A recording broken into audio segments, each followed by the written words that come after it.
Hello, a great big hello to all the awesome young readers there at Hazel Leys Primary. Now, my name is GR Dix.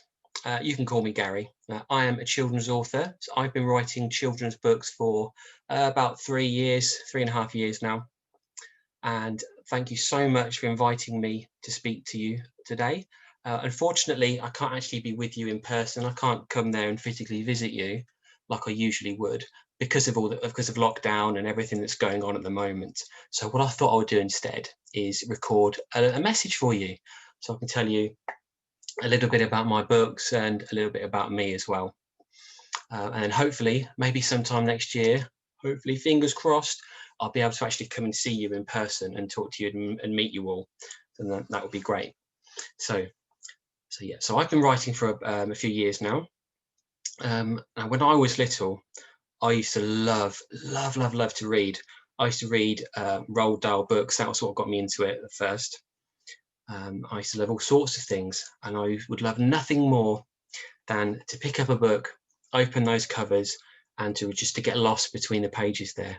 Because I think a book is like it's an object, but it's like a magical object, really, because you can go into the book and you can be anywhere, you can find out about anything, you can be anything, imagine anything, learn about anything, or really, most importantly, you can have fun in there. And that books was like an escape, a bit of an escape for me when I was little. And that's part of why I write, because I want to be part of that experience that children have all over the world, to have that same enjoyment and that same feeling when they open a book and read it and enjoy it. So to be part of that is it's a really wonderful thing. So that's part of why I write. And so let me tell you a little bit about my books. So my books star, and you can see them behind me on the banner. So the stars of my books are Brian Bratbrick, and that's Brian there with the hat. Now Brian is only 10 years old, but he's the 138th cleverest person in the whole wide world. And he always wears a hat. He would never leave the house without a hat. That's why you'd always see him with a hat on. Brian's best friend is George Bum. And yeah, that's his name. His name is George Bum. And yeah, people seem to laugh whenever I say the name George Bum. I can't imagine why, or what's funny about the word bum. I don't know, but people seem to find it funny. But that's George's name. He can't help it. He was born with it. So between them, Brian and George make the perfect partnership. And it's always Brian and George who investigate and find out when things go wrong in their town, or strange things are happening, or these crazy villains keep appearing. And it's always Brian and George who will find out what's going on and stop them, or stop the events happening. It's always Brian and George who have to do that. Okay, so we have the first book. So this is the first book that was released 3 years ago, and that is Brian Bratbrick and the Hazard of Harry Hatman, which you can see just in the top here. So in this book, now as Brian's obsessed with hats, one of his favourite shops is the hat shop. And what happens in the first book is that old Mr. Hatston from the hat shop has suddenly vanished. He's gone missing without a trace. No one knows where he is. No one knows what's going on. No one seems to want to find out. So Brian and George investigate that and find out that the rather unusual Harry Hatman has appeared in Mr. Hatston's place. Now Brian and George have to investigate what's going on, what's special about Harry Hatman's very special new hats, and what they might be used for, and what's going on, and what Harry Hatman is really up to. So that's book one. And then in book two, we can see there, that's Brian Bratbrick and the Mystery of Mrs. Blumenhole. So in this book, so Mr. Hatston is still missing, and Brian and George think that Mrs. Blumenhole from the flower shop knows more than she's letting on.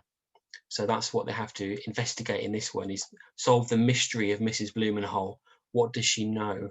Is she responsible for disappearance? Does she know something? And that's what they're investigating here. And that's book two. So then in book three, we have Brian Bratbrick and the Scowl of the Scorpion. So in this book, terrible and horrible and mean Mr. Carved Scorpion is on his way to the pet shop. People seem to be scared of him, but they don't know why. So this is what they investigate in this one, what they want to find out. I'm just going to show you a little picture of Carl Scorpion because he's my favourite villain of them all. Don't tell Harry Hatman, but Carl Scorpion is my favourite villain because he's so mean and horrible. And there he is. That's Carl Scorpion. Look, I don't know where he gets these t-shirts from. I don't know where he even buys these. Look, go away. So that's book 3. And then here's the most exciting one for me, because this was released just a couple of months ago. It's so new, it's not even on my banners. So this is book 4 in the series. And this is Brian Bratbrick and the Melody of Maurice Hawkwind. As you might guess, it's set in the music shop and it's set around the theme of music and radio. So in this book, Maurice Hawkwind from the music shop has asked Brian and George to do them a favour, to do some work for him. But as you go through the events of the book, they begin to suspect that maybe Maurice Hawkwind doesn't have the best of intentions, and maybe he might be up to something and he might be a villain. So that's what they want to find out here. So I think, as I haven't been to see you guys before at Hazel Leys, I think I'm going to not only do a reading from the new one, but I'm going to read you a little bit from the very first book, from The Hazard of Harry Hatman, because that introduces you to Harry Hatman and also to the mayor of the town, who might be an important figure. And I'm going to read chapter 4 from this, from book 1. So hopefully, if that's all right, and if you guys are all listening closely, I shall do a reading for you. So here we go. Chapter 4, Harry Hatman. As Brian Bratbrick and George Bum walked into the shop, they almost had to shut their eyes against the glare. It was very bright in there and very clean, except for a few small leaves and petals scattered on the floor towards the back of the shop. It was not at all like the dim and dusty hat shop of old Mr. Hatston. Brian Bratbrick was surprised to see only a few hats on display. The shelves were enormous and very thick, and most had just 1 or 2 hats with a bright light above shining right on them. When it had been old Mr. Hatston's shop, it might have been dark and dusty, but there had been hats everywhere. Boxes and boxes of them, and big boxes filled with hat boxes, and even bigger boxes filled with those boxes. Brian Bratbrick wondered what had happened to all those hats. Just then, Harry Hatman came out from the back of the shop, wearing bright yellow trousers and a bright yellow shirt, a bright red waistcoat and huge cowboy boots. On his head, Harry Hatman was wearing the most enormous hat Brian and George had ever seen, and they had seen a lot of hats. Brian Bratbrick knew that it was called a Stetson or a cowboy hat, and people would sometimes wear them in old cowboy films. They were supposed to be big, but this was so big that it looked impossible for Harry Hatman to wear. From the way he walked and the way he grinned at them, it seemed that Harry Hatman thought that he looked awesome. He looked ridiculous. There's Harry Hatman.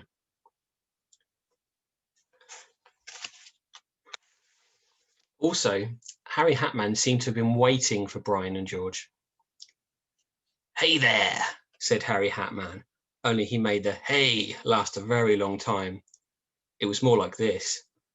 "Hey there, look who it is." Harry Hatman rushed over to greet them, shaking their hands and seemed very pleased indeed to meet them. "Why, if it isn't the legends of the town. You two are heroes around here. What brings you to my little hat shop today?" Brian Bratbrick was lost for words, and this didn't happen very often. Ever since Harry Hatman had stepped out from the back of the shop, Brian Bratbrick's eyes had been fixed on the enormous, ridiculous Stetson hat. It was George Bum who spoke first. "Oh, we're pleased to meet you, Mr. Hatman. I'm George Bum, and this is my best friend, Brian Bratbrick." "Well, I know who you are, boys," said Harry Hatman. "I'm falling over with happiness that you have chosen to visit my hat shop." Do you know what happened to old Mr. Hatston? Asked George Bum. Who? Never heard of him. Maybe Mr. Sparker didn't want him around anymore, said Harry Hatman, adding, oh, I've never heard of him either. No idea who that is. Anyway, I think I can guess why you're here. I think someone wants a new hat. The words new hat snapped Brian out of it. Yes, that is it. I need a new hat right away. A light-coloured Panama hat to replace one that was sadly squashed beyond repair. I've got just the thing, shouted Harry Hatman as he reached behind the shop counter and brought up a hat box. A brand new, smart bowler hat. I already have a bowler hat, said Brian Brackbrick.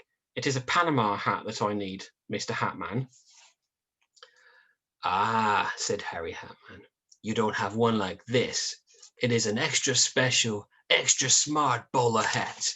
Why don't you try it on? Try it on right now. Brian Brackbrick looked at Harry Hatman as if he was talking nonsense. That is ridiculous, crazy, the most absurd thing I've ever heard, Mr. Hatman. Today is simply not a bowler hat day. Harry Hatman looked puzzled and almost annoyed for a moment before he carried on. Okay, boys, I tell you what, you take this home and try it on first thing in the morning. I'm certain that tomorrow will be a bowler hat day. That's settled. One extra smart bowler hat for young Mr. Brackbrick.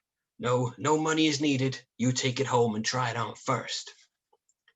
Harry Hatman gave the hat box to Brian Brackbrick and started to move them towards the door, just as it opened. Stood in the doorway was Lord Mayor Spencer, the mayor of the town. He was an impressive sight in his official mayor's hat and mayor's robe, and heavy gold chains around his neck and gold rings on his fingers and his thick white beard. His official title was Lord Mayor, the Very and Right Honourable my Lord the Lord Mayor, which is quite long, so let's go with Lord Mayor for short. That's Lord Mayor Spencer. Lord Mayor Spencer looked and behaved as if he was very grand and important, but he didn't actually do very much in the town. It was Lord Mayor Spencer who would give out medals and awards when someone had done something very special or incredibly brave. Brian Brackbrick and George Bum had been presented with lots of awards by Lord Mayor Spencer, most recently for saving Fancy Nancy's cake shop from the yogurt inferno. Hatman! Lord Mayor Spencer shouted as he burst in, and then his voice changed when he saw Brian Brackbrick and George Bum. Oh, hello, you two. I didn't expect to see you here so soon, ho-ho. I see you've met Mr. Hatman. Didn't take you long to get to the new hat shop, eh, ho-ho? Lord Mayor Spencer carried on before anyone else could speak. Well, run along, boys. I expect you've got other things to do, more things to stick your noses into and all that, ho-ho. I must talk with Mr. Hatman at once about my very special and very grand new mayor's hat, which Mr. Hatman is making for me by hand. That's it, run along then. Lord Mayor Spencer ushered them out of the shop, carrying Brian Brackbrick's new hat box before they could say anything. It did seem a bit strange that Lord Mayor Spencer would need to talk to Harry Hatman so urgently. They were quickly distracted from these thoughts as they walked past Fancy Nancy's cake shop next door and saw Nancy waving at them to come inside. This could mean only one thing: free cupcakes. Well, free cupcakes certainly sounds good to me. Okay, so that was a little bit from book one, just to give you a flavour of kind of who the characters are and what's going on. So I think we'll finish off with a little reading from book 4. So like I say, the very latest book in around the music shop. So I'm going to read you a little bit of the chapter where we meet Maurice Hawkwind and we find out what he actually wants Brian and George to do for him. Okay, so this is book 4, the newest book, and this is chapter 2, the music shop. Brian Brackbrick and George Bum opened the door of the music shop, which was next door to the jewellery shop of Raymond Rings, and walked in. The shop was called All Manner of Music and Melodies from Minor to Major, and the name was right, The shop had anything musical you could ever think of. There were all kinds of musical instruments throughout the shop, from small triangles and tambourines to pianos, keyboards, and drum kits. The instruments were scattered around the shop amongst DJ and radio equipment and speakers of all sizes, from tiny practice speakers that you could hold in one hand to enormous amplifiers taller than a person. Maurice Hawkwind could play any musical instrument, identify any song straight away, and was an expert in all kinds of music, even the kinds that no one else had ever heard of. People used to be surprised to learn that Maurice Hawkwind was deaf, so now he deliberately chose hearing aids that were very bright and colourful, so that you would notice them straight away. "I'm wearing them with style, man, for sure," he would say. The shop also had lots of unusual instruments that Maurice Hawkwind had brought back from his travels, which you would never see anywhere else. There was the giant alpine horn, which took up an entire corner of the shop all by itself, and the hypnotic multi-pipes, which would relax anyone who heard them being played. One wall of the music shop was lined with shelves and shelves, filled not just with records and discs, but with every music device ever invented, most of which no one else used anymore. There were records, cassettes, compact discs, laser discs, music boxes, music rolls, mini discs, gramophones, phonographs, phonophones, and gramographs, and in another corner of the shop, an enormous jukebox. Maurice Hawkwind was especially proud of having all kinds of music available. No matter what you wanted to buy or listen to, you could find it in the music shop.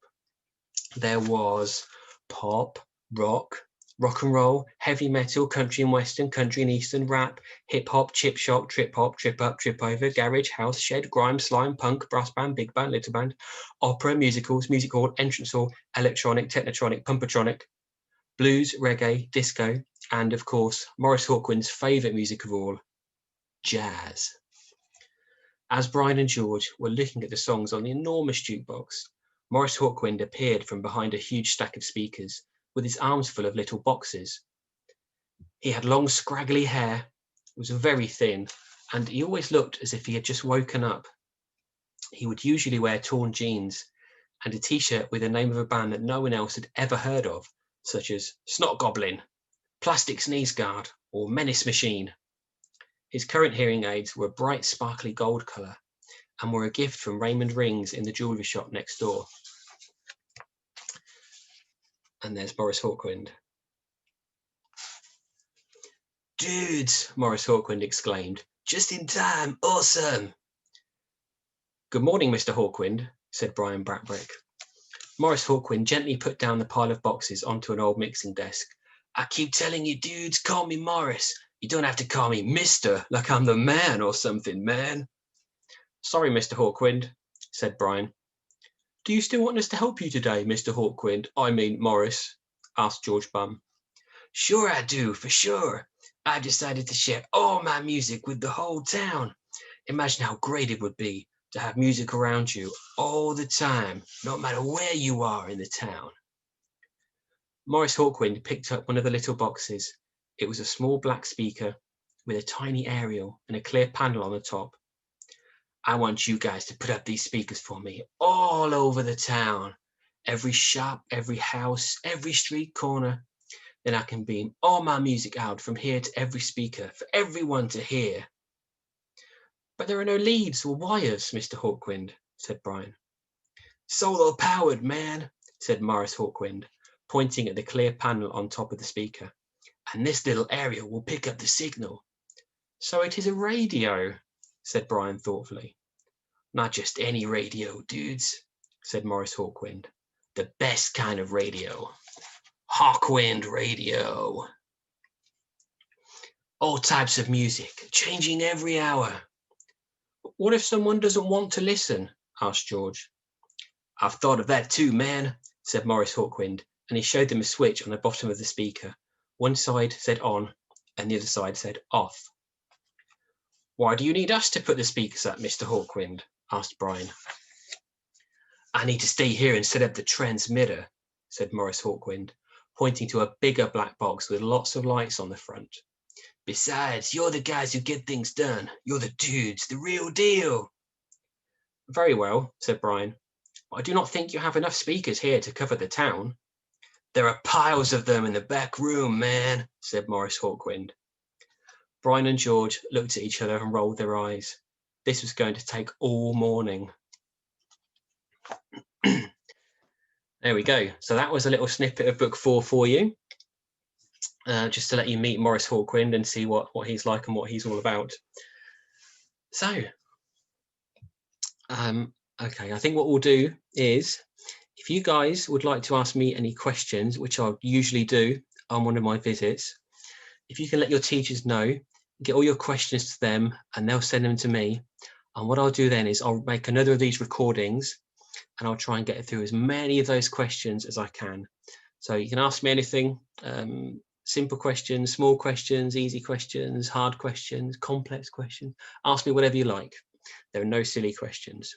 Okay, right. And then I will get back to you with my answers.